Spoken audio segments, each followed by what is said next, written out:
Good morning, everyone. Today is 27 September, the year 2003. I'm Dr. Dave Thompson, a volunteer at the Palm Springs Air Museum here in California. Part of our mission is to record and preserve the history of World War II.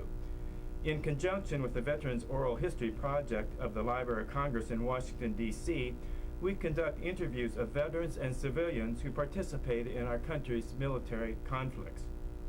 Today, I'm here at the museum and have the honor and privilege of interviewing Vic and Tom Richards. These gentlemen were young boys living at Pearl Harbor on December 7, 1941, and witnessed the Japanese attack. So nice to have you guys here. So nice to be here. It's very nice to be here. Okay. First of all, whoever wants to go first is fine. I'd like for you to spell your full name and tell me when and where you were born. Good. Well, I was born first in October 15th, 1928 in Coronado, California. There's a ferry boat that goes over to San Diego, and my mother was imminent with a birth.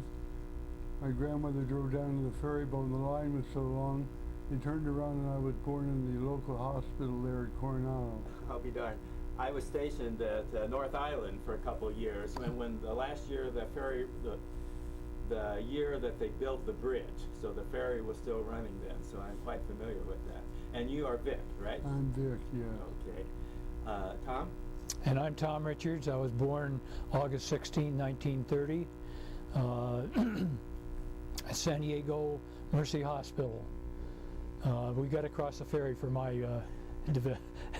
birth. So who's the elder here then? I am by about 18 months. All right. 22 months. 22 months. So was your father in the service? Is that why you were living in San Diego, or what? Yes, he went into the service in 1918 and got his became a pilot for the Navy in 1921. Wow. Did he fly off the Langley? Flew off the Langley, and he was the one of the original catapult pilots off the battleship Idaho. Oh. Interesting. In the library, we have a lot of old movies that we have on file, and I've downloaded some recently off of like the movie channel. And one was called The Flying Fleet, and it's I think it was 1928. It's a silent film about naval aviators, and it shows a lot of taking off from the Langley and landing on it. So it has a lot of historical footage in it, even though it's a Hollywood type movie. I don't know if you ever saw that or not. But No, did not. okay, well, maybe one of these days I think you would enjoy it. So what was your dad's name? Thomas Gano Richards. And his background, where did your ancestors all come from? How did they end up in this country and stuff? French on my mother's side, and I can't really tell on my father's side. He's a Richards from Virginia, and his father fought in the Civil War. Oh, really? For the South or for the South? For the South. Okay. And we have his original Colt.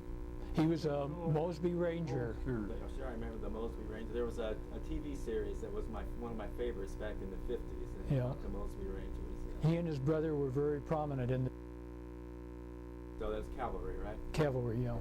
And you have a pistol? His pistol, we have a picture of him on a horse with the very pistol in the end, and we have the holster too. Wow. Well, we're going to be writing, not only are we doing this this video, but we will have people write your story in printed form. And so some of the photographs and things like you have that are interesting background of your family, especially that would be, if we could have copies of it, I'd like to add it to your story that we'll have Okay. here. And so next time you come down or something, you bring some of that stuff along. Yeah. And our great-grandfather or grandfather moved to Burbank, and the plot plan there for Burbank had his name, Captain Richards, on it. Oh, wow. So, and your mother, what was her name, her maiden name? Dorothy Lee Whitney. And where did her family come from? Her mother was French. Her mother's mother was French, and so she has that French background. And they lived in Tacoma, Washington, where he was a major player in the water development there in Washington. And where did your parents meet? He was already in the Navy, and they met at some party. I'm kind of vague on that, but anyway, they were at some party, and they had big bashes in those days. And they also got acquainted on a speedboat of a friend in San Diego Bay. We have a picture at home of my dad that looks like Earl Flynn next to his airplane with a scarf on. My mother went over to her girlfriend's house and said, "Who is that handsome guy?" And she says, "That's my fiancé." And do you have like his enlistment papers and any of that stuff? I have his original appointment as a pilot in the U.S. Navy. That'd be real nice. I'd like to have a copy of that. Okay. Story and all that kind of stuff. And then I have a couple of other very early pictures, including one where I have on my dresser with him next to his de Havilland biwinger and me with my F-86. So it's quite a history. Yeah. One of our volunteers who also conducts the interviews, Harry Ziegler, his grandfather, great uncle, I forget which, just passed away down in Pensacola this past year at 104, and he was a naval aviator just about the same time. Mm-hmm. World War I. So your dad, how is it that he ended up joining the Navy? He was going to Caltech in Pasadena, and he wanted to fly, and I don't really remember if ever he said what was his urge to fly, but anyway, he submitted his name, and I guess it took him practically a year in order to get accepted into flight school at Pensacola. But anyway, he got in, and just as he was training, the war ended in Europe, and so everything got delayed, as they always do after any war. Everything slowed down. So he finally got to Naval Air Station San Diego, where they had the big training for Navy pilots at that time, and later on both Navy and Army. Did he stay in, make a full career? Yes, made a full career out of it. What did he end up, what rank did he end up? Captain. 1946. 1946. So then what did he do during World War II? Your dad? Well, he started out at Pearl Harbor during the attack, and then Why don't you mention what he had with the planes that what he did, Tom? he was commander of VJ Squadron 1, which was a amphibian, utility amphibian. And at the time of the Pearl Harbor attack, he actually wasn't there. He was on a survey for the Commander-in-Chief of Pacific Fleet, checking the naval installations around the Pacific. So at the actual time of the attack, he was at, he just left Wake Island and was at Johnson Island. And so he came back, and The Admiral told him to go find the fleet with the they had 3 PBYs with the 30 caliber machine gun. Thank goodness they didn't find the fleet. You're talking about their fleet. yeah, their fleet. And what did he do then during the rest of the war? Was he in the Pacific? Well, then we went to Coronado, which was our home, and then shortly thereafter, around March, I guess it was, he came back and had his orders permanent change of station for Alameda Naval Air Station. So he was there for 2 years, and then went back into the Pacific as aide to an admiral. I don't remember the exact designation. Pacific Air Fleet, Assistant Pacific Air Fleet Commander in Bougainville, in the Tell about his building airfield. Marianas. And then he came back to Coronado and was base operations officer there, When he was in where he retired. During the 30s, he built airfields all over California and the West. He designed them for the Navy. Yeah. And when he was out in the South Pacific there, he was put in charge of, Japanese would give up an island. Be about 10% of the Japanese left. My dad would come in with the Seabees and put in landing fields. They get pot shots at by the Japanese I'm sure still they around, did. probably, yeah. Well, let's back up to you guys now. So you were both born in San Diego, and obviously your dad was stationed there. Tell me your earliest remembrances of around that area. Well, we lived in Coronado, and he was on San Diego Naval Air Station. North Island. At North Island? Yeah. Yes. Now, he made periodic trips. He was on the Langley and went to the East Coast, and we made a trip back there. But most of the time, he was at Naval Air Station San Diego for a period of years between when we were born and 1941, when he got stationed at, well, I shouldn't say that. We were at Pearl Harbor in 35 to 37 also. And then came back to the United States. And then 41, he was permanent change of station to North Island. I mean to Ford Island at Pearl Harbor, and we moved again to Honolulu. But otherwise, than that, our home station was San Diego, was Coronado. Do you still have that same home that? No, do not. Where was? The home is what still street was there. it on? What street was your? 930 Adela. 936 Adela. And he That's- also owned a home over on Olive Street. He had two houses. Oh yeah. And he built houses in his spare time, or he designed them. In the early years, not The Hotel Del Coronado, of course, was there when you. long before we got there. 1880 some odd, I think it was built. Yeah. Yeah. Yeah. That's still quite a place, isn't it? And we played tennis with the guests there. But they had a lot of historical of Coronado when we got there, and I imagine it's substantially greater today. But there was nothing around it at that time. In fact, at high tide, the water used to come over the Silver Strand there. Is that right? Yeah, so sometimes it was impassable. Huh.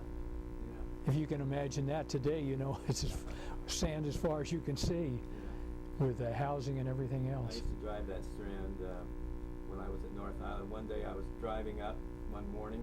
I was a dental officer in the Navy, and looked out to my left, and I see these Japanese planes all coming, just out there a little bit. And what it was, they were filming Tora. Oh, And one of the carriers had been out. They had been doing some, and when they were coming in, they were landing at North Island. So it was kind of an eerie feeling looking over to these Japanese planes coming along. well, in the early days, I don't know if you know the history, but none of the big ships could come into San Diego, No, I didn't know that. into the bay. So they all anchored off Coronado there. And they built a breakwater there to bring the shore boats in, but a storm, in fact, they never really completed it. A storm came in and broke it up.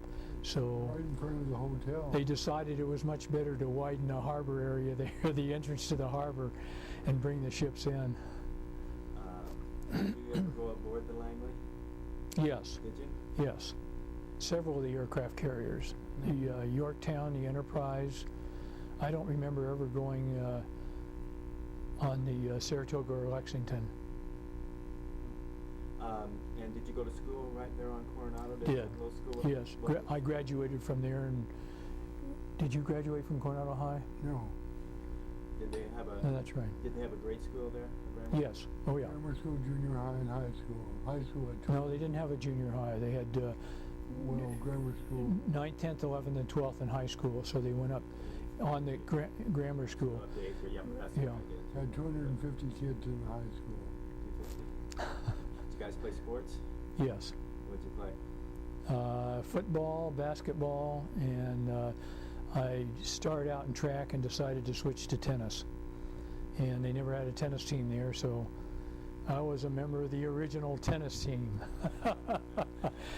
Couldn't play worth sour grapes, but I had the same way. My high school, my senior year, I played football and basketball and stuff, and they decided they built some tennis courts and said, well, we're gonna have a tennis team, and I had never played tennis at all, and they said, well, you look like you could probably play, and they gave me a racket.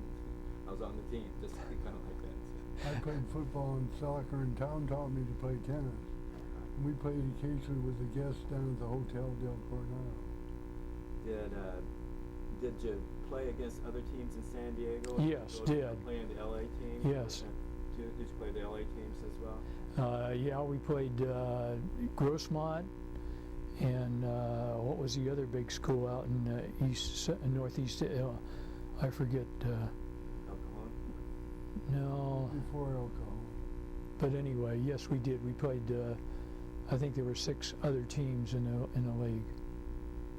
And when you were younger, then when you first did you have any odd jobs or anything like that? Lawn mowing. We did gardening. My dad said, "You will take care of these friends of mine." So, and retired admirals didn't make that much money at the time, so I was forced labor.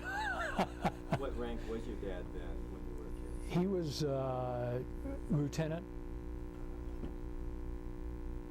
and then when he got the permanent change of station to Fort Allen, they made him a lieutenant commander.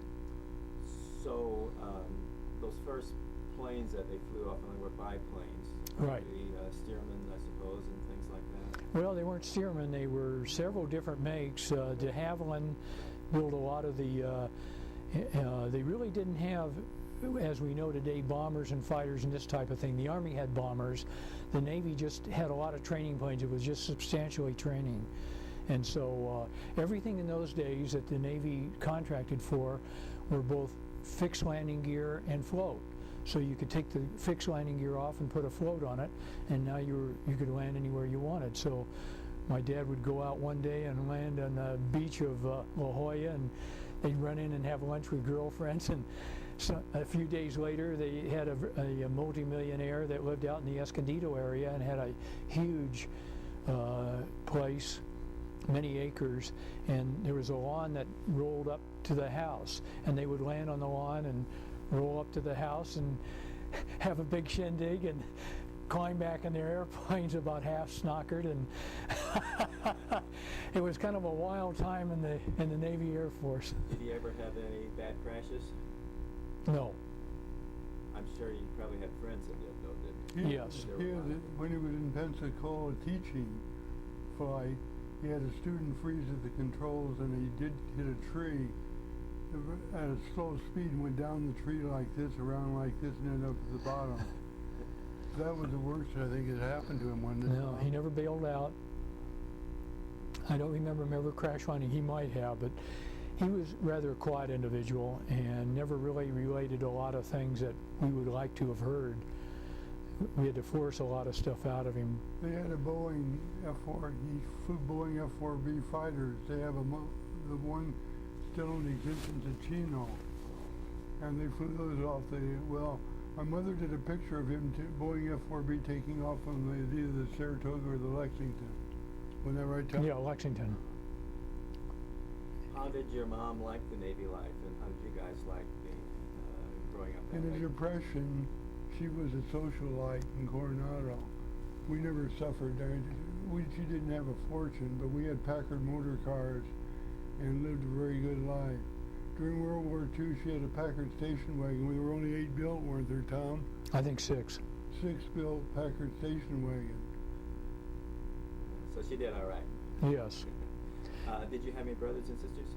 You guys Yes. besides you? Another brother and a sister. Younger brother, sister, and one lives in Tennessee, and the other lives in Santa Barbara. Goleta.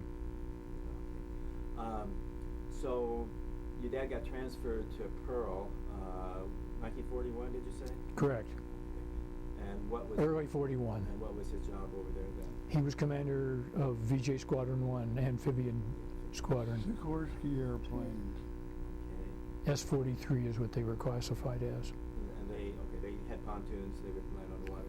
Yeah, it was a single hull, It was like a PBY, but with an older version. smaller. Kind of like that OSD that we have down there. Yeah, larger, much larger. About twice as big as that. It was 2U down I mean the there. OS2U. Yes. It's about 2/3 the size of a PBY.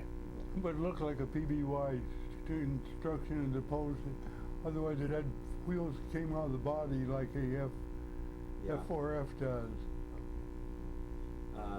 Like the PBY 5A did. Yeah. So where did you go to school over there? I went to Lincoln Grammar School, and he went to Robert Louis Stevenson Junior High School.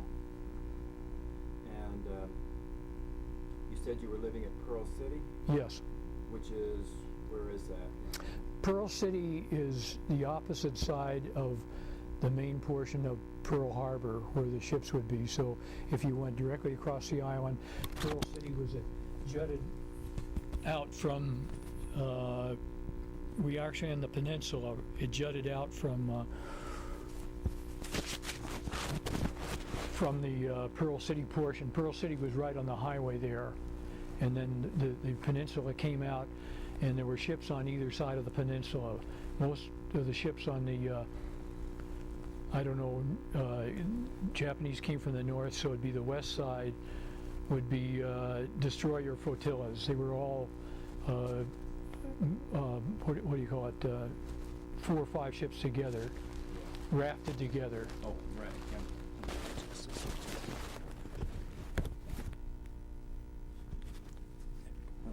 And there were probably 40 or 50 ships on that side, and then directly in front of us, on the west side of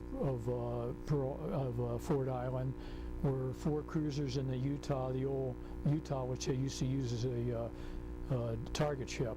The Utah had no decking on it to speak of it, and from the air for the Japanese, it looked like an aircraft carrier. Did you guys do any surfing, either over there or in San Diego? Very little. Very little. The boards were so big and heavy in those days. They were all balsa wood boards. We did a little. Dad had the loan with some equipment there at Pearl Harbor, but I was in heavy surfing from 1960 to 1980. Oh yeah? I was at a place called San Onofre. I was an officer down there in the club and very active in surfing, and I became a scuba instructor, so I was in all kinds of water. I taught sports over at Catalina for a couple of summers. When you were kids, did you like the water sports, and did you? Oh yeah, we were in the water every day. Summertime, Yeah. Down San Diego. They didn't have masks, and the Japanese brought over goggles made of bamboo, and we used those. They didn't have snorkels, but we had goggles, and we did a lot of fishing for little tiny fish for the Japanese in the coral over there. And you said that most of your neighbors were Japanese when you were. Well, yeah, a lot of them were Orientals. There were some Caucasians like we were, whose parents or father worked in Pearl Harbor, was either in the service or worked in Pearl Harbor, because there really wasn't a lot of housing around that area, so you just kind of took what you could get. In fact, it took my dad probably 2 to 3 months just to find a house, and suitable house. So this was not base housing then? No, it was not. In fact, it was an old Hawaiian home that was up on stilts. So when the monsoon came or whenever the heavy rains came, the water would run underneath. And it was all swamp and canals. We had a little canal practically right at the end of our property with a dock on it that had been overgrown. Everything was overgrown in the area, so anything in the water was all swamp, kind of swamps type of stuff. We used to take fish heads down to the little creek and on a string, and the crabs would grab them. When they came up, we put a butterfly net under them. It was a great life for us, I'll tell you. It was, yeah. Any thoughts about what was going on in the Far East and that war was imminent? Did your dad ever talk about it, or didn't even pay attention to it if he did?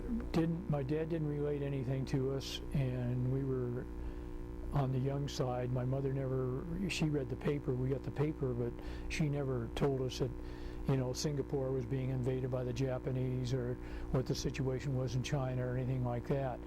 And never learned that they had a somewhat of an alert shortly before Pearl Harbor when the Japanese envoy walked out of Washington there, and never could understand why that didn't alert everybody in Pearl Harbor to go on some kind of a red alert, or at least a semi-red alert type of thing. But there was nothing up to the very minute the Japanese attacked, any indication that because at the end of the peninsula there was a dock, and the Navy had a tugboat with a barge, and that used to take the Navy personnel over to Pearl Harbor and Ford Island.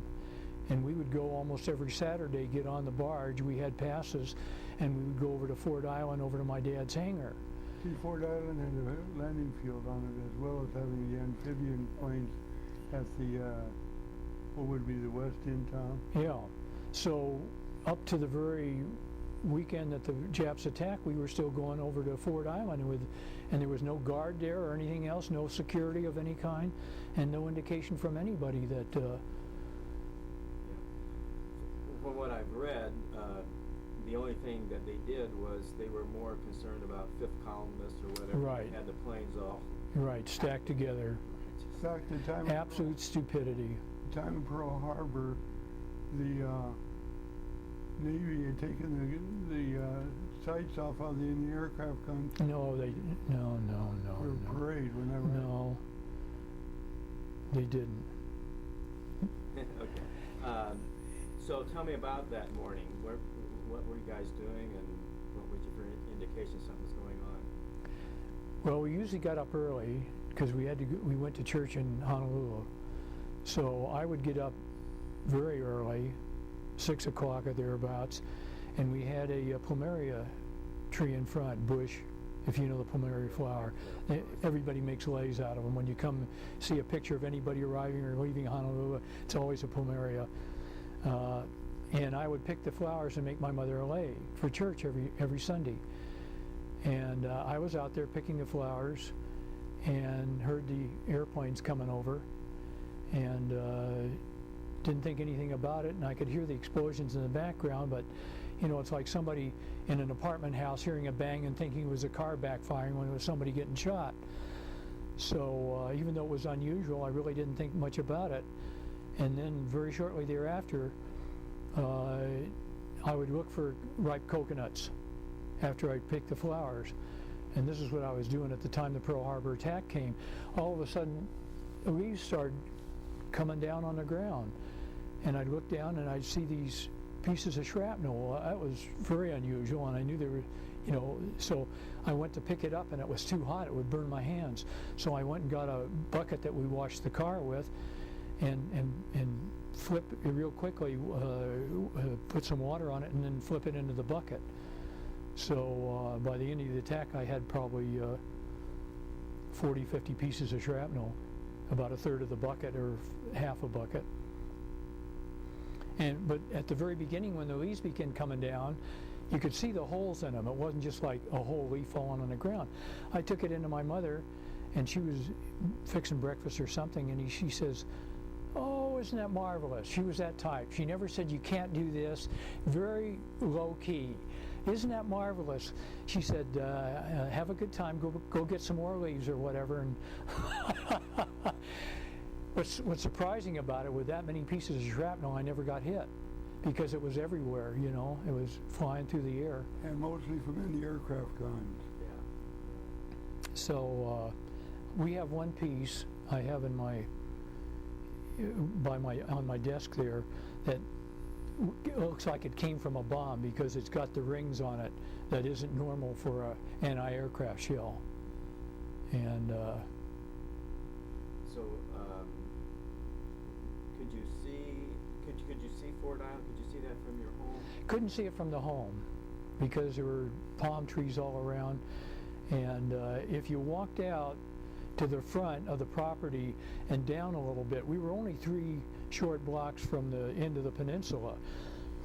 And if you walked down 1 block to the left of where our house was, where the main highway was, you could see just about everything because there was no housing right in that area for some reason. It was all our side of the highway in most cases.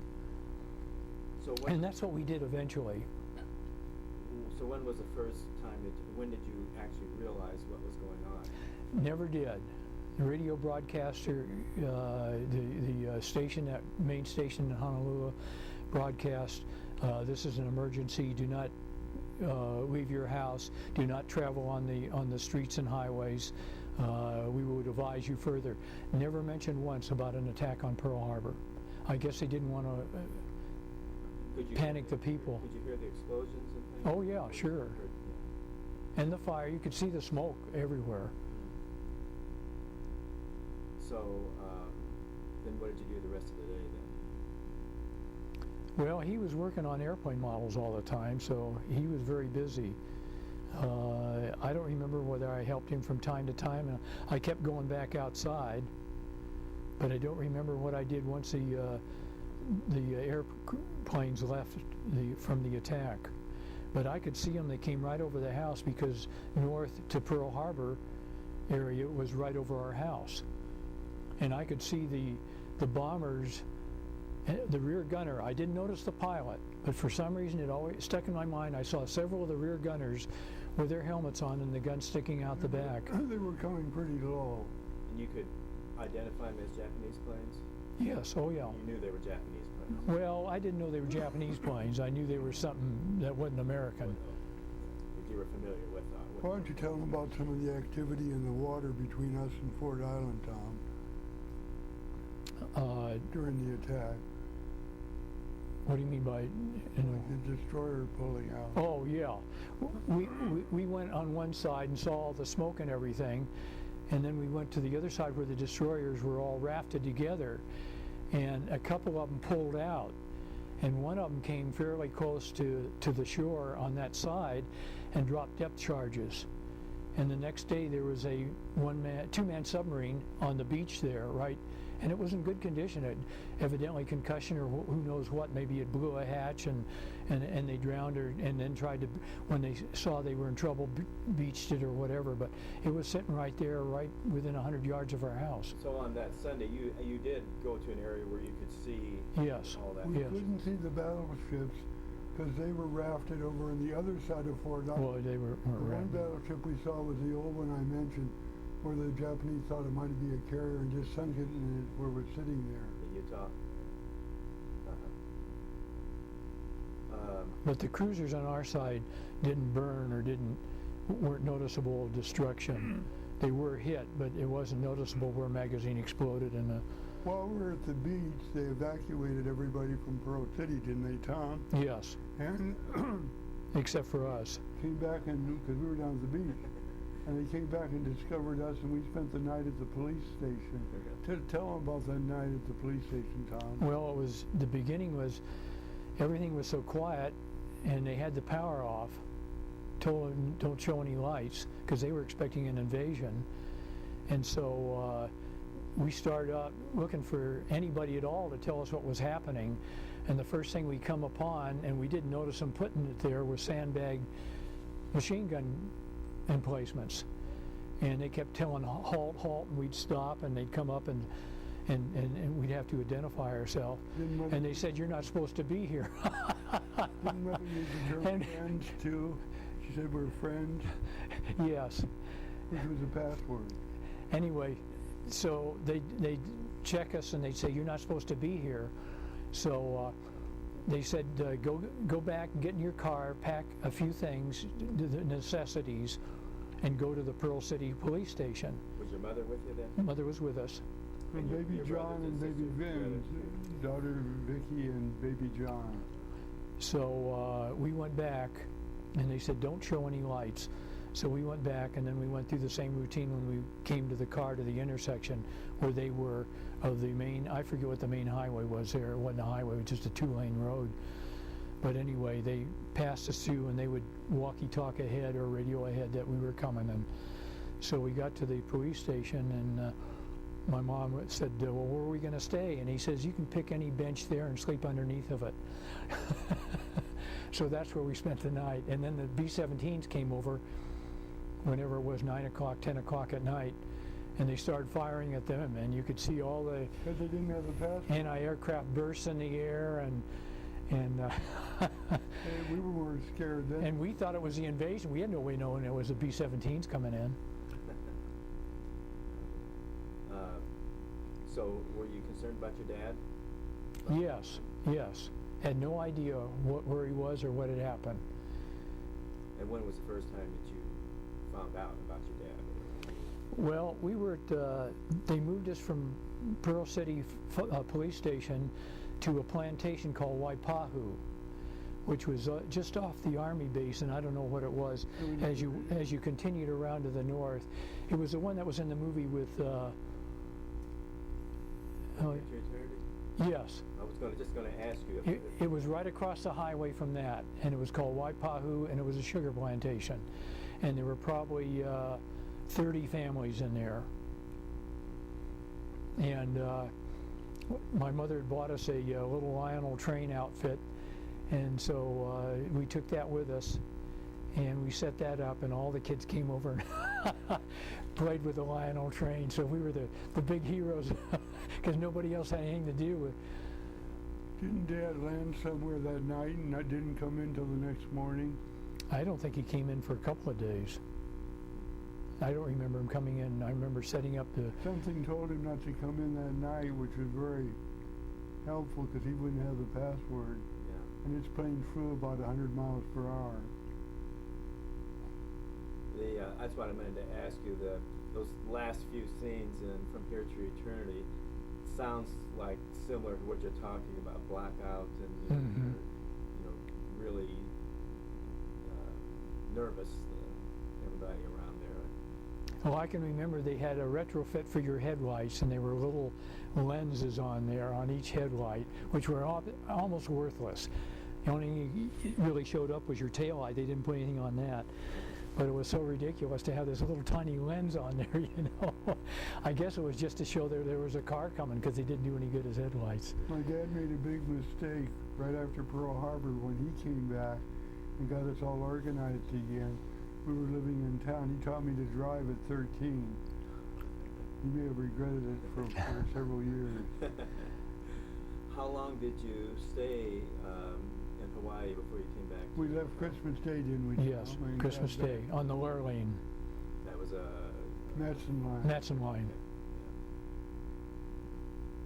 During the 30s, we went back and forth on Matson Line ships, and the Navy got what was left after everybody else got their lodging, and the thing that was usually left was a little nice suite on the top floor, and so we usually got the best suites. We didn't on the Lure Lane, but So you came back to the same house that you had... in Coronado, right. 9:30. And so all during the war years, you were there in Coronado the whole time? No, we went to Alameda to tell them about Dad became the exec at Alameda. Yeah, early 42, just before the Yorktown loaded up the B-25s for the radon. Go fishing down on the dock. I'm an avid fisherman. We fish for sharks and for stuff like that. So tell them about being on the dock when the Doolittle raid was being loaded, Tom. Well, I don't remember too much about it. We just thought it was a ferry operation where they were going to ferry B-25s. Also, out to you actually saw them yes, load up right. on the Load up the planes, up at Alameda. yeah. I didn't realize that, But it was very secret, and nobody on the base, my father didn't even know it at the time, what they were doing. They figured they called it a ferry mission. So it was nothing unusual about that, because they had nothing out there in the Pacific. B-25 would have been the best thing they had out in that area. Do you remember when you first heard about the... Well, at the same time everybody else did. And then everybody said, gee, we saw it, we were there. Everybody became an overnight hero. So you went to school there in Alameda for a couple of years? Yes. Did you? Is that where you graduated from high school? No, I went to a private school my senior year back in St. Louis, Missouri. Oh, yeah. What was the name of that? Called Principia. And I was a Navy. I was pretty. My folks thought I needed straightening out. So Was it a military? Which he did. School? No. It was a religious. It would have been better if it was, but. But I enjoyed it. I had braces on my teeth in early high school, and I couldn't do any contact sports. And when I went back there, I played football and I played soccer and I played tennis, and I had a wonderful time. And what did you guys do when you graduated from high school? Well, I'd like to return to Alameda. We had pretty much go of the area, and it just so happened we learned some years later the base commander was a former fellow aviator in the Navy in the early early days, and he was the lead blimp pilot of the U.S. Navy. And the Navy started phasing out most of the blimps as their air arm became greater, and he eventually was crapped on, if you want to say the word. Anyway, he had a very negative attitude to the Navy. It was a question of, you know, retirement fairly soon. So he was down on just about everybody. He was very hard on everybody, and even though my dad was a fellow pilot of his, he was pretty hard on my dad as operations officer. And so my dad told us to watch our step and not get out of line, make sure, because we were kind of wild, to say the least. But anyway, so the Naval Air Station Alameda was one of the major reconditioning A&R assembly and repair for aircraft coming in from the Pacific to overhaul completely and then put them back together again and send them back out into the Pacific. And that's another reason they thought this was a ferry mission when the B-25s came in. So we would go down to the ramps where the amphibians, PBYs mostly, would go out on patrol and gunnery practice and come back. And as they'd come up the ramp, if they had a short belt of bullets, they'd throw them over the side. So we'd be sitting there waiting for them to throw these bullets off the side. So we'd come home, and we had a regular arsenal at home my dad never knew about. We had a maid's room. We had that maid's room camouflaged with all these guns, and they brought in a bunch of TBFs from Guadalcanal. And so they were all lined up, and they still had all their armament on them and everything. So I went over there, and at night, just as it was getting dark, and check on the shore patrol patrolling the aircraft, and get inside the tunnel turret. I don't know if you know the TBF that well. And I'd check out the gun, how it was mounted in there and everything else. So I went over there about 9 o'clock at night when it was completely dark, no flashlight, nothing. I'd studied every bolt holding that gun in place. I took the bolts off, took the gun out, and walked home with it.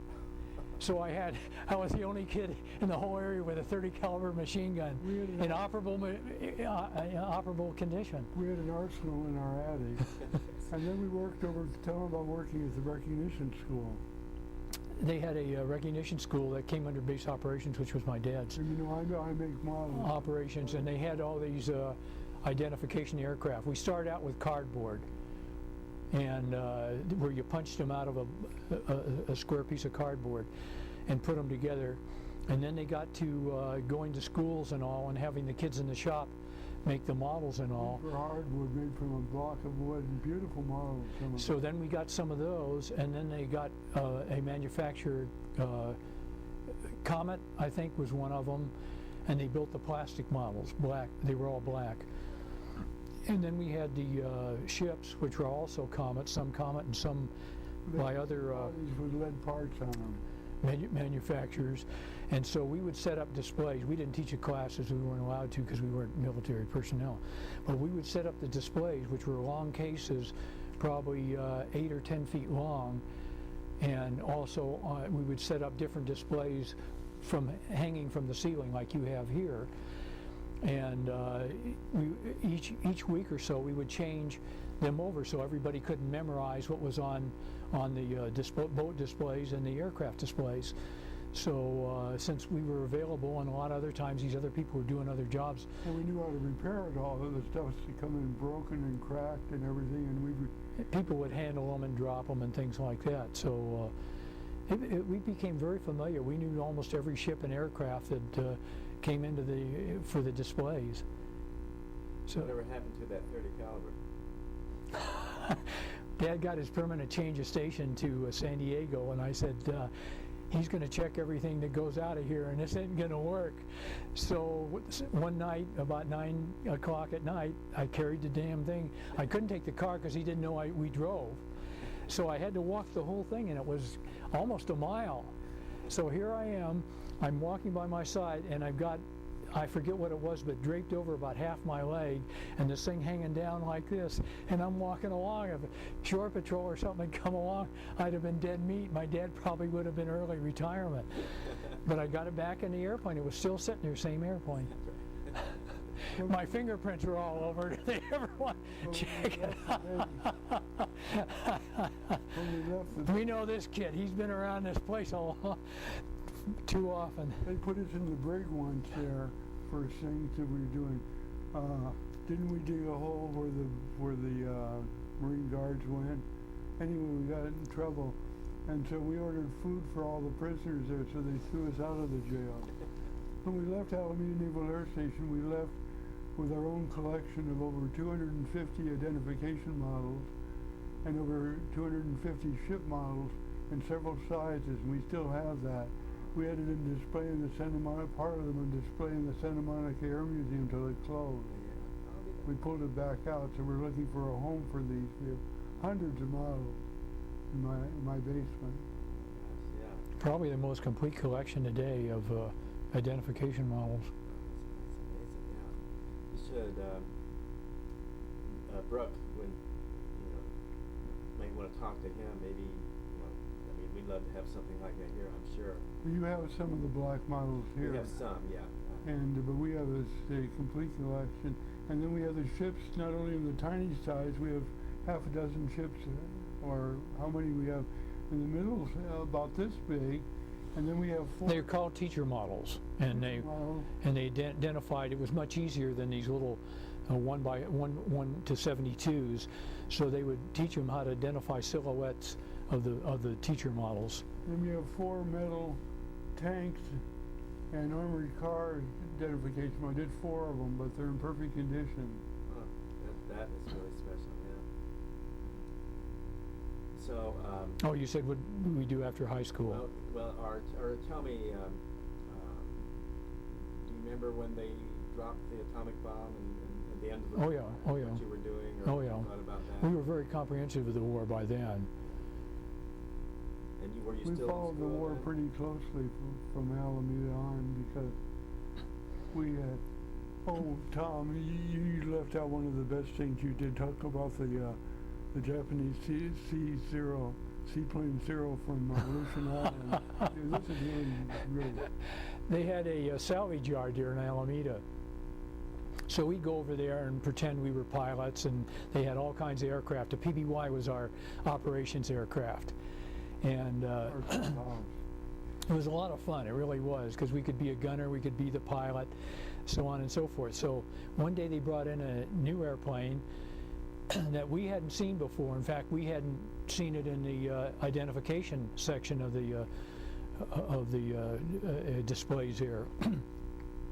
What it was a Zero C plane. Mitsubishi Zero C plane. And it was brand new, and they'd gotten it, it was beached on one of the islands, so it was in relatively good condition. No missing parts or anything like that, and a little saltwater damage, but anyway, I climbed in the cockpit and Vic stood on the wing, and I decided I was going to take some of the instruments out of it. Now this had just come on into the salvage yard, and I was going to dismantle it. So I was busy taking the amp meter out of it, because it was the simplest thing to take out. It had an electrical connection in the back, but only 2 screws. So I was looking for the easiest thing. There was a needle and ball, but that didn't entice me at all. So here I was, and I was just pulling it out of the dashboard, and we heard voices. And we said, uh-oh. So I grabbed the thing, and we jumped off the aircraft and ran into the PBY. Here comes an admiral in full uniform, and several other naval people, and some people in civilian clothes, obviously congressmen or something like that. So here we are, hoping that this was their only stop, was this Zero C plane. So after about half an hour to 45 minutes, why, they left. So we decided enough's enough, who knows who else is going to be here trying to see the same aircraft. So tell him where that instrument we got out of there. The instrument is on my dresser today. Do you know whatever happened to that plane? No, I have no idea. I would imagine that manufacturers or whatever disassembled it and looked at the different parts of it and so on to get an idea. The Zero was the best fighter plane in the Pacific till the F-6F and F-4Us came along. It could really outplay the F-4F. And so this was their first zero that they had there, so it was well, even with pontoons on, they could get a lot of ideas out of it. They found it was a very lightweight airplane, sort of like a Honda. And they found that It's a lot more maneuverable than... Yeah, we'd pretty well given up on that type of seaplane. They came out with the SO-3C, which was a float version of the SOC, and that was very unsuccessful. it was underpowered. And the OS-2U was already history, so they just kind of gave up on it. And they converted most of the battleships, took the catapults off and put anti-aircraft guns on them, so the era of the seaplane off battleships and things like that came to an end. A permanent seaplane that was used occasionally was the SOC. Had an open cockpit and two wings and permanent pontoons on it. It was still used occasionally on ships. So what years did you guys graduate from high school? I graduated in 48, he graduated in 46. What did you do? Well, tell me, when you heard the war was over, I'm sure that was an impact on you. Like Yes, everybody else. it was. And then my dad was retired from Naval Air Station San Diego. And Retired right after... Wasn't he at Oakland for a short period of time, Tom? oh, that's right, yes he was, you're right. He was at Oakland as operations officer of Oakland Naval Air Station, which was on the at Alameda there. And then he came back to as operations officer of San Diego, Naval Air Station San Diego, and retired from there. You're right. And did he live the rest of his life in San Diego? In Coronado, yeah. In Coronado. Well, no, he didn't. I'm sorry. Whoa, whoa, whoa. We went to UCLA, both of us. No. When I graduated from high school, Vic had finished his second year at Principia, and he said, I'd like to go to college with you. Where do you want to go? And for some unknown reason, I said University of California at Berkeley, which was a big mistake, but everybody makes mistakes. So we went to Berkeley. We went to Berkeley for a year. For his freshman year, Mike. Hated it. It was like 30 some odd thousand students, so you were just a number, so to speak. And we didn't like the climate because we couldn't go to the beach. And so while we were there, you had to take ROTC in all the California colleges. So I took Air ROTC. And at that time, the Army was running Air ROTC. So then we decided we definitely didn't want to stay there, so we decided to go to UCLA. And at that time, my dad had moved from Coronado to West LA, Brentwood. So we lived at home and went to UCLA, and I continued at Air ROTC and eventually got my commission out of Air ROTC. You played tennis at UCLA, did you say? Yeah, I was down the list. I wasn't on the traveling squad. Traveling squad was first 8 people, and I was number 11. But I played with some of the... Were you there when Jackie Robinson played football at UCLA? No, he was before my time. That's right, because he was already You know, I don't know if you know Gene Garrett, Flam, Herbie Flam. Herbie Flam. Yeah, I was there in their era, and he was national champion, but never was very successful after that 1 year of junior champion. I had a degree from UCLA in business, and then I was drafted into the Army, had 4 months of training at Fort Ord Light Infantry, sent on a ship to Korea, pulled out in Japan to play football. The colonel in the post was had somebody study the records. Anybody that had lettered in college and football was pulled out. And so 3,000 men, 8 of us were pulled out. And we helped build a team that won the championship at the Far East. So I spent 2 years in Tokyo. So you played football at UCLA? No, I did. Well, I played on the Red Squad at Cal Berkeley, and then I transferred down and I couldn't play. I played very actively my freshman and sophomore year back east. I was first string. He was the battering dummy for the first string. Rod Franz was guard at that time, playing opposite Vic. Vic used to come home. He was really beat up. Oh God! But football gave me a very nice Army experience. And then I came back and I got, with my GI Bill, and got 2 more degrees from UCLA. Went into teaching and appraisal work. Okay, and so did you live in LA then pretty much and did all your... We pretty well did. My folks lived in the Palisades, moved from Brentwood to the Palisades to a smaller home. And then I got married in '63 and we bought a lot in '64 in Topanga. Had been living there designed a house and had it built and been there ever since. And what was your wife's name? Janine Bilal Richards. And where did you meet her? I met her, I was surfing at San Onofre and a couple of my buddies came home from skiing and said, we met some terrific girls up there. And there were 3 of them. Janine was the sister of one of the, anyway, so I met her on a blind date with my 2 buddies. And do you have any children? No, we don't. We had that same sister got married and then later got divorced and moved in with us for a couple of weeks and stayed for 6 years.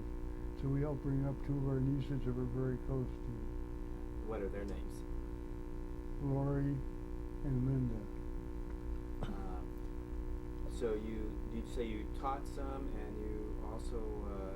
I taught economics and government for 35 years. Where did you teach? Santa Monica High School and Malibu High School and Santa Monica College. And then I also had I had a brother-in-law that had an appraisal business and I became an independent contractor for him in appraising businesses for 12 years. Let's take a break right now. I need to change. So when you graduated, did you go right into the service then, or what? When I graduated, I went into, I got my, took my flight physical and went into the service. And my first stationing was Williams Air Force Base in Arizona. And I was in the, I forget what they call the section, but anyway, where you keep the students' records, the record section. And my first military flight was in a B-25 over the Grand Canyon. Had you always been interested in aviation? Yes.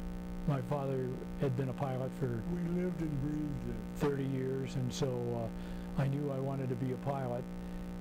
But I chose the Air Force because I thought they had more advanced aircraft at that time than the Navy did. So then I got my appointment for pilot training school and went to Bainbridge, Georgia for 6 months and started out in the Piper PA-18, which is a little 2-seater private aircraft. And if you passed that, that was cheap training for the Air Force. You went into the T6, and I graduated from that into the T-28. While I was there, several of the pilots washed out in the T6, and I'll give you a good example. Bainbridge, Georgia was right near the Chattahoochee River that went into Florida. And so a favorite of some of the instructors was to take a pilot over the Chattahoochee River, and at a spot very close to a runway, an old runway, was the river. But if the instructor didn't tell you that the airfield was there, you had to be observant and see where it was. And so the instructor would tell the student, your engine just failed, where you're going to land. And of course there were trees all around everywhere, next to the river and all. And a lot of times the student would say, well, I guess I'll have to land in the river. And so that was the end of the pilot training for him. So anyway, I passed that part of it. I knew where the runway was. So at least I was that good anyway. So then from the T6 to the T-28 was quite a good advance, because T6 was not an instrument aircraft and the T-28 was. So we learned just a smattering of basic instruments. T6 had propellers or jet? They were all propeller, recip engines. So we went into the T-28 and got the fundamentals of advanced flying plus instrument training, and then from there I went to advanced pilot training at Laredo, Texas. What year would that have been then? That was 1953. Did you have a choice between fighters and bombers? Not at that point. You didn't choose that till the very end. So everybody, no matter what type of aircraft they were going to go into, went through the T-33 pilot training, advanced pilot training, and I had an instructor who I didn't think very much of, who was a big party man, and it wasn't so bad. The day light hour pilot training, the landings and takeoffs, and formation flying and things like that, I could do that fairly easily, but the instrument was a little more difficult, mainly because Laredo, Texas was wide open, never a bad day, never a rainy day. There was never a place to land in emergency because it was all rock and gravel everywhere. So it took a little more training, a little more time spent on studying and things like that to arrive at the same place a lot of these other pilots that were near metropolitan areas got to. And as I say, my instructor was a party man and had no qualms about pink slipping you. Well, 3 pink slips and you were out. And I think I got one during the whole time I was there. Was this a jet airplane now? This was a jet trainer, Lockheed T-33. And so on a lot of the instrument flying, he wasn't very enthused over, because it was very droll for him. And if I had a question, I'd look back and he'd be zonked out in the back seat. So I almost always passed my instrument flying, no matter how good or bad I was. And I regretted that I didn't get better instruction in that particular phase. So I graduated. I think they washed out about 25% to 33% of my particular flight in that phase of it. Very few of them passed not too many of them passed the instrument phase of it.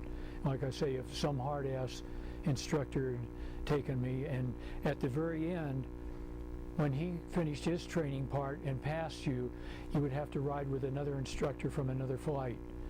And fortunately, I was able to pass that flight. I guess they figured I got as far as I did, that, you know, why bounce me at that time.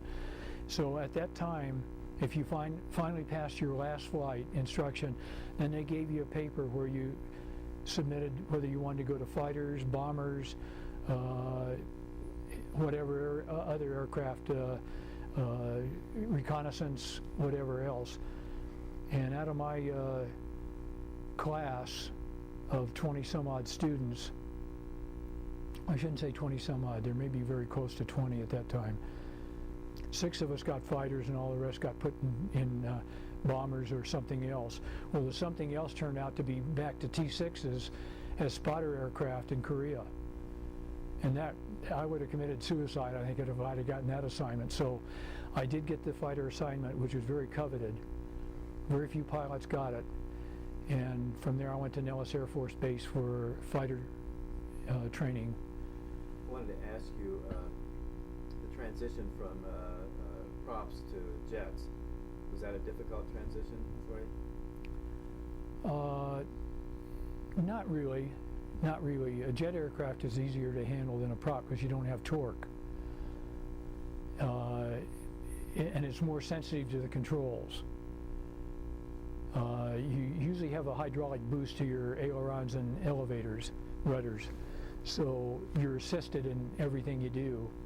And as the speed gets stronger, you have to have the assist. In the prop-driven aircraft, they're slower, so you can use physical force to do the work for you. And of course, you've got gears and things like that to your different controls. So the prop aircraft isn't that difficult to maneuver. But as I say, when you get to a jet, you're pushing a heavier aircraft, and you're going a lot faster, so it's more difficult to turn and maneuver. So anyway, I got to Nellis. When I got to Nellis, I had to, there was the class graduating was a week behind. So they put us in an old World War II barracks, and it was colder than molasses in January, and so I ended up with 3 blankets on me, and so I got into a room ahead of most of the others because the pilot who had the room had just crashed and perished in an aircraft accident in an F-86. So I got his room, and was fortunate to talk to some of the other pilots who were graduating out of the fighter school there, and was able to get some information that helped me later on. And I was very fortunate, and my instructor was a pilot in Korea.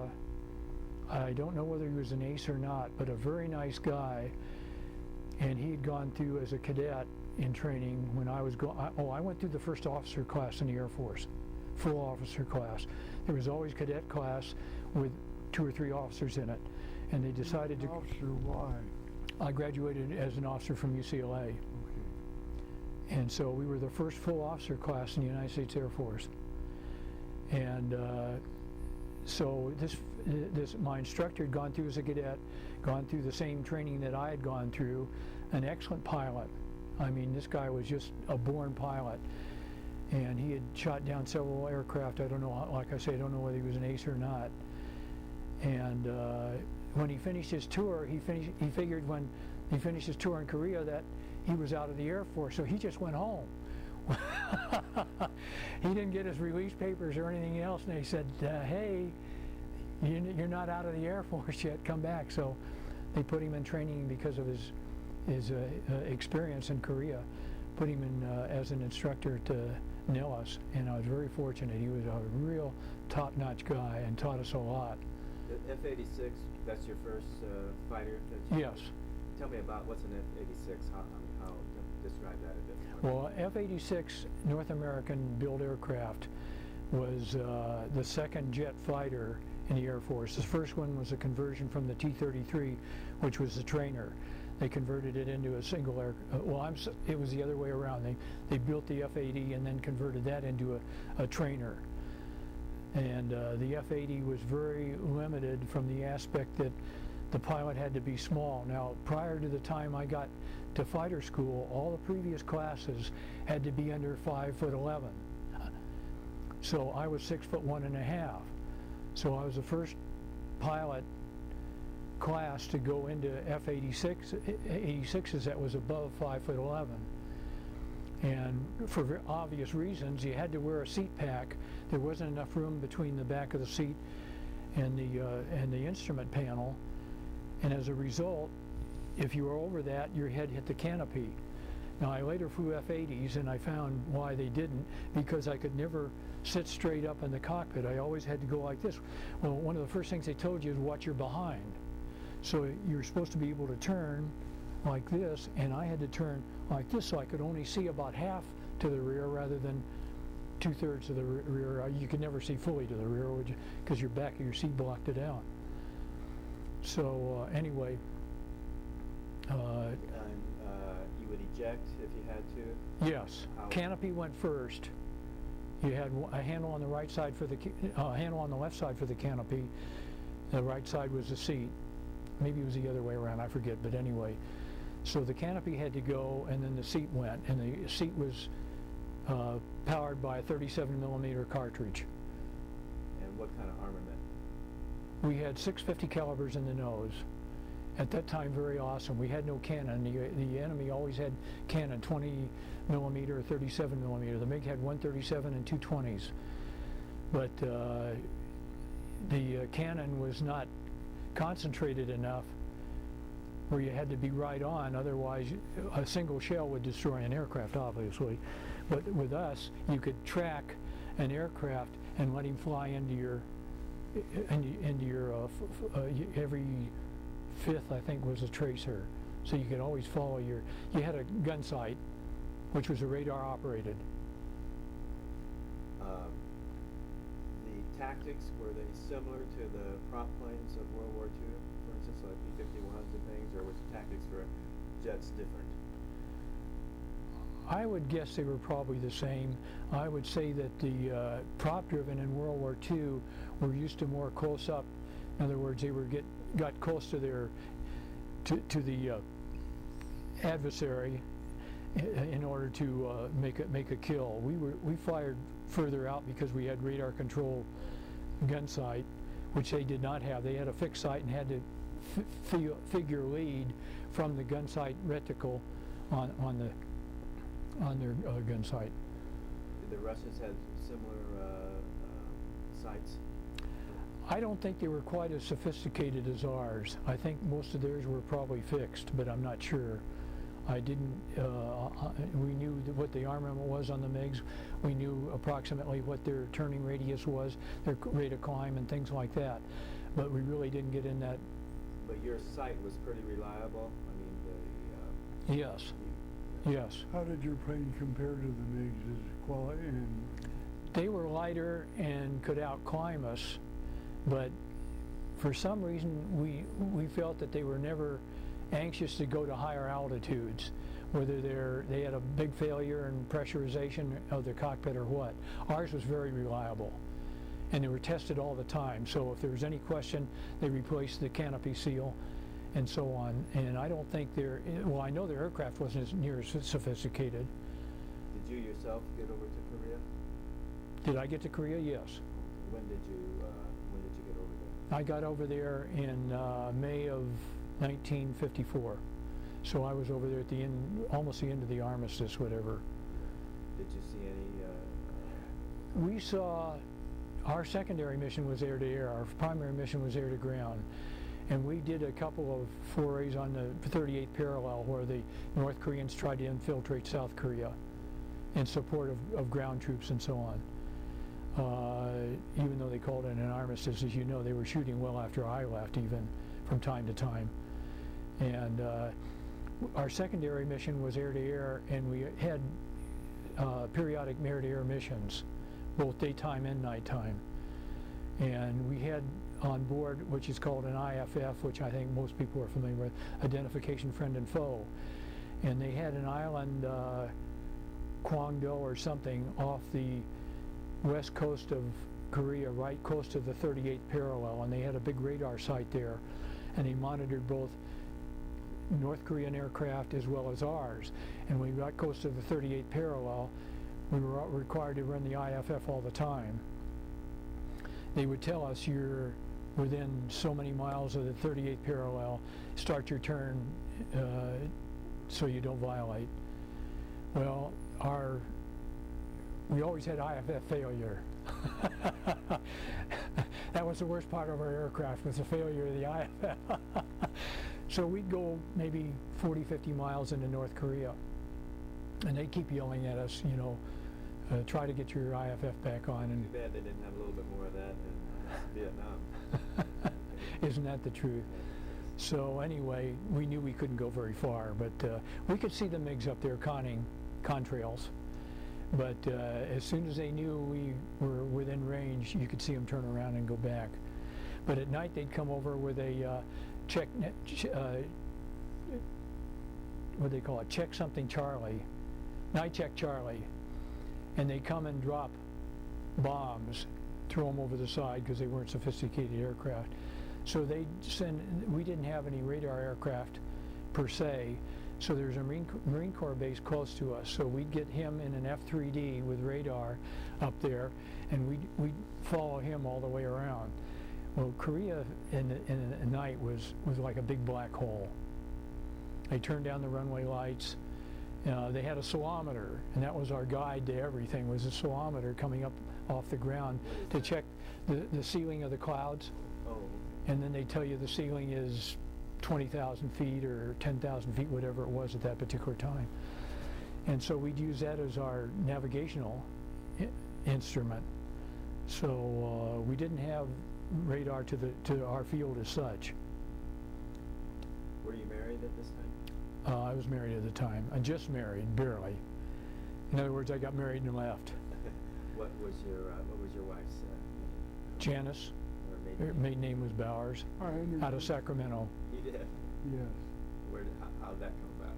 She was one of my girlfriends. and I just thought that they'd make a great pair, and they certainly have. So, was that, was she concerned, obviously must have been concerned about you going? I don't think really, because like I say, they were in the armistice, even though, you know, we were doing a little gunnery. But there was nothing in the paper to alert them to, you know, that somebody got shot down or the North Koreans dropped a bomb at an Air Force base or anything like that. So there really wasn't. So where was she living when you were in Korea? She was living with my parents and going to UCLA. With me. Tell me, did you have any experience training pilots over in Okinawa too, Tom? No. Were you training somewhere? No, I trained some pilots at Edwards Air Force Base, but nobody in. Or nobody overseas? No, nobody overseas. Oh, okay. So what did you do then when you came back from Korea? I was stationed at Edwards Air Force Base as Assistant Base Operations Officer. And I was qualified in 6 different aircraft there, 6 or 7. They had different base aircraft for the different qualifications of pilots. So they had a C-54, a B-25, C-47, 3 T-33s, and later on, right near my tour there, they closed the Air Force Base up on San Francisco, on the other side of the bridge from San Francisco. I can't think of the name of it. They closed that base, where they had a reserve unit of F-80s. So we picked up 2 F-80s to use as trainers there also. And that's where I got my bent neck. Was that the Shooting Star? Yeah. Yeah. Right. He took me up once, and we had a good In a T-33. T-33. I sneaked him in. And he had already taken me up in a, maybe it was a year before or something, in a small, was it Piper Cub or something? No, it was a L-20, L-20. which is a on a prop plane. Canadian aircraft. Prop plane, you have to really Beaver. use the controls, like, you know, if you want to make a left turn, you have to really pull it over. And on the jets, you just work the tab. It's just very sensitive. So I had a little experience, so it was fun. So how long did you stay in the service? Did you make a career? Till March of '57. My wife did not want to stay. Edwards was too political. I was Assistant Base Operations Officer and had an office, and the base commander, we had a base commander and an Air Force training commander who was a brigadier general. So the base commander was a colonel, and the test base commander was a brigadier general, whose wife was the daughter of a congressman. And so the Air Force Training commander felt that he could do whatever he wanted to do.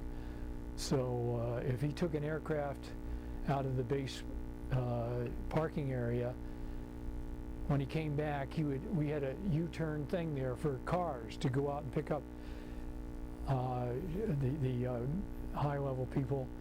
And he would taxi the airplane up on the U-turn, get out, and have somebody taxi it back to the parking area. This guy was something else. General Holtner was his name. And the base commander was a guy who was past retirement and very political. He wanted to make sure that he did everything right for all the dignitaries, and so he was a kiss-ass colonel is what he was. So he'd come into my office and he would find we had Venetian blinds in all the windows. He'd say, there's a Venetian blind down in the training room that's not at the same angle as all the rest of them. So I'd have to run down there and make sure, check all the others to see what angle they were at and make sure it was the same angle. So anybody coming by, walking by, whatever, would see everything was exactly the same. And I couldn't believe it, that there were these type of people, you know. And tell them about the sand. So my wife went into the commissary one day, and she had on shorts, and the general's wife happened to be in there at the time. So she walked up to my wife and she said, it doesn't matter whose wife you are, but whoever you are, we don't wear shorts in the commissary. And it was the middle of summer, 115 degrees, 20 degrees outside. And my wife almost said, "Screw you," but she didn't say it. But she let her know that she didn't agree with her. Tell them about the drifting sand problems you had there too. Well, we always had drifting sand. Edwards. Yeah. The wind. Oh, you mean, well, we had government quarters there, 1 bedroom, and there were 4 units to it was a quadruplex is what it was. And so they were hastily built, and so we didn't have any furniture, really didn't know what we wanted, because we knew eventually I was going to get out of the Air Force and go somewhere else. So we went over to the base hobby shop and build our furniture. So she and I would go over there and she'd help me, and we built the couch and a chair. And so whenever the wind blew from the west, it'd come in the window and there'd be fine sand all over the floor. And this really ticked her off too, because she was a good housekeeper. So she'd vacuum it up. So we had her mother come down one time, and we made the couch so it could be made into a bed, and it had foam rubber cushions on it. So she slept there on the night and happened to sleep with her head on near the window. Next morning she woke up, she had sand all over. She said, "How can you live in this place?" So what did you do after you got out of the service? Lived in an apartment house for a year over by the Veterans Administration in West LA. And what did I do? I tried to hand insurance, and then eventually got in with a Kaiser Cement Company selling cement. And I joined the National Guard, who were flying 86s at that time. So I flew with them for about a year or so. And then I had a little conflict of interest with the squadron commander there, so he said, "It's time for you to leave or me to leave," and I think I'm going to stay. So I went over to March Air Force Base and flew C-119s for a couple of years. Flew to Korea, to Vietnam, didn't you? No, that wasn't the 119. The furthest I got it was Alaska. You were as part of the Guard, or were you in the... This was Air Force Reserve. And flew up to Alaska, first time I'd ever been there. And we went up to a Big Delta, where there was an Army Reserve area there. We flew paratroopers up there, and they were reserve paratroopers, and the biggest gung-ho guys I've ever seen in my life. And so they didn't parachute out of there. We landed at Big Delta, and they weren't the reservists. The reservists were out in the field already when we landed these Green Beret guys there. And their mission was to harass these reservists all the time they were out in the field there. And they thought that was the biggest party they'd ever gotten into. I mean, they were so gung-ho, they could hardly wait to get out of the airplane. But the funny thing was, it was all wild area, Big Delta was. So the guy who ran the base was a master sergeant. He came out in a Jeep and fired a gun and got the Caribou off the runway so we could land. But that's how wild it was. And so these guys, we let them out, and then we went back to Anchorage, and from there we went back home again. But it was really funny. Oh, before we landed at Anchorage, they all wanted to bail out. So we circled around on the far side of the lake there that was next to Anchorage, where they had a whole bunch of seaplanes and everything. And there was it was kind of a wooded area, but there was a clearing there, and they all jumped out. And so they had a truck come and pick them up from Anchorage, where we had to refuel anyway, brought them back, and the next day we took off and went to Big Delta. But that was a kick. That's the first time I ever dropped, and they all jumped out with the parachutes in their laps. They didn't come out and pull the ripcord. We were only about 1,500 feet off the ground, but this is the way they did it. Where did you get my new car? I thought you went somewhere in the middle. We did, Fly. but then so I got tired of C-119, so I put in, and the Guard had shifted from F-86s to C-97s cargo, and so I got my training back at Minneapolis where they had the C-97 school. Came back and I flew 5 missions to Vietnam. Yeah, that's nice. 2 to Cameron, 1 to Cameron Bay, 2 to the Marine Corps base up there near the, it wasn't real close to the DMZ. It was north of Way, or right near Way. I can't think of the name of it. Quezon? Pardon? Is it Quezon? No. And then 2 to Tonsanut, which was right there in the capital, just outside the capital. And I wish I could think of the name of that base, because we went in at night. When we flew into there, we went in at night because there were Viet Cong all around there. And we'd fly in there at night and they'd hear us and they'd fire in the air. So we didn't have a choice once we were on final. We were kind of committed. But it was interesting. So I flew 5 missions into Vietnam. You were taking cargo in? Yes, cargo in and body bags out most of the time, which was very depressing, let me tell you. Because, you know, I'd been 5-6 years in the Air Force or Reserve, and I felt most of the guys were my buddies, you know, and I just hated to.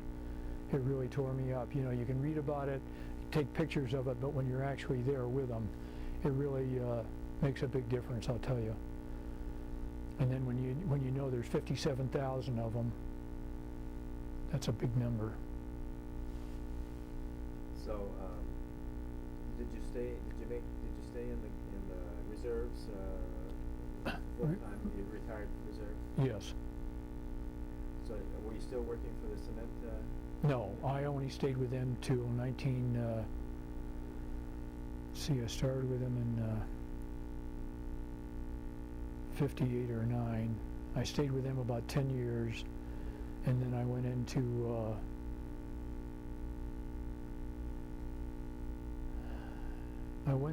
into construction related equipment. I built cast concrete fireplaces for about a year, and that company went out of business. And then I went back into casualty insurance. I'd already had my life license that I got, but never practiced it, but a month or 2 till I went with a cement company. And then I was in insurance up until, well, I'm still in it. So I've been in it over 30 years now. Any particular country, or you just what? Any particular insurance casualty company you're with? No, I'm a broker. Right. Independent broker. And do you have any children? I have, well, I was going to say I had 2. I had 2, and I lost my daughter in 1999. How old was she when you lost her? 42. An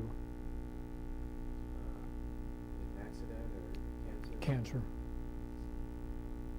And what was her name? Christine. Did she have any children? No. And your other child? Is a son. What's his name? He's 41, and his name is Brian, and All-American in looks. And he has a wife and 2 daughters. They live down in Orange County. Wasn't he with the Rangers? Yes, when he was in the service, and he was a Army Ranger, and he was in. He went down to the Panama Canal right after Noriega was ousted, and was down there at that time. I don't remember if he was in the service at. I think it was after that, after the. What was the island there that the Americans went into? Grenada. But anyway, yes, he was a ranger and Reagan's War. parachute and underwater. He had all kinds of experience. What does he do now? He's an insurance adjuster. And so where do you live now? I live in West Hills. Is the west end of the San Fernando Valley. Right next to Woodland Hill. Oh, yeah, I don't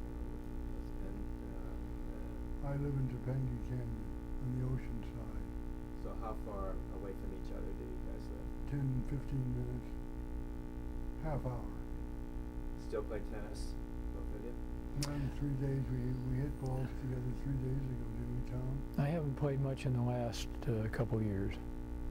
I play with a regular group on Saturday morning. You play any other sports? Play golf or anything? No, I have a bag of clubs. It's brand new. My wife and I snorkel. Oh dear. We snorkel 22 islands around the world now. In Tahiti, all the Hawaiian Islands, all the Tahitian Islands, the Caribbean, most of the Caribbean islands, and Mexico. And we go over 6 weeks every summer to Maui. We have a condo there. We're part owners there. Oh. And Maui? Mm-hmm. Where is it? Is Kanapawa? Kihei. Down Oh, south Kihei, end. yeah. Called Maui Sunset. Oh, it's okay. We were just over there. We have a daughter that lives on Kauai, but we stopped in Maui on the way over for 2 or 3 days. And spent a little bit of time there. Yeah, it was great.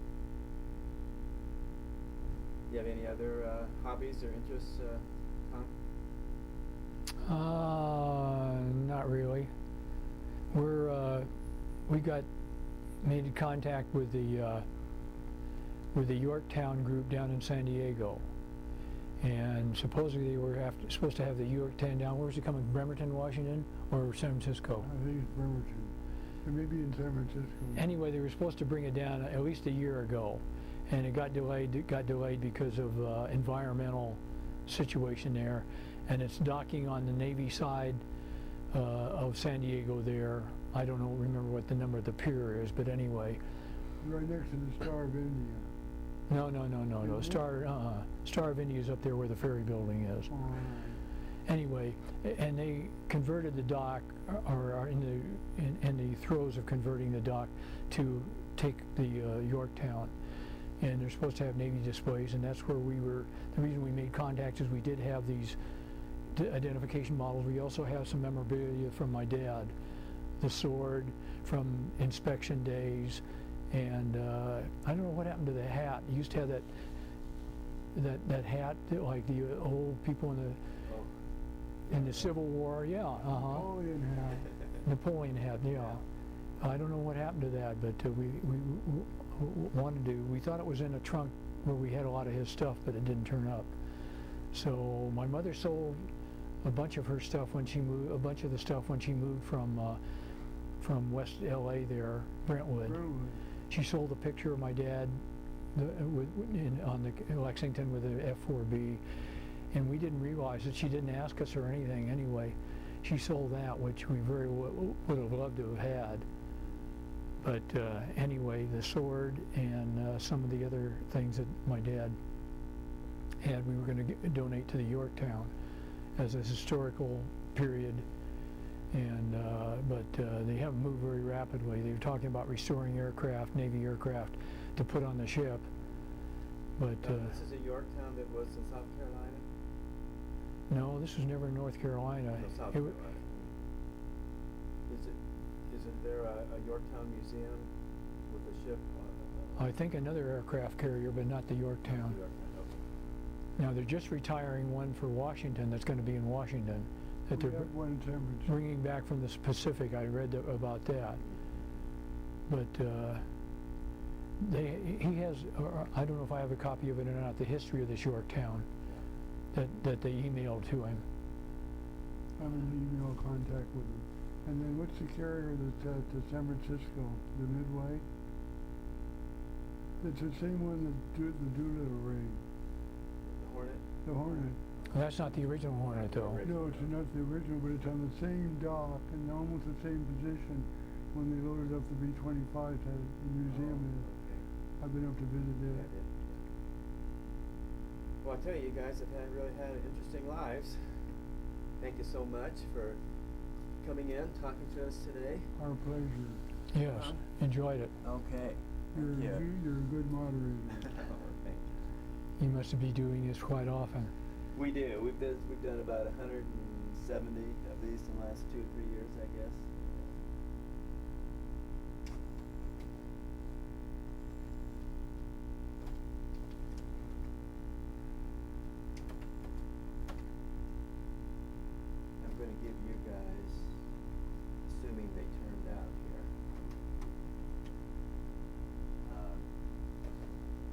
videotape.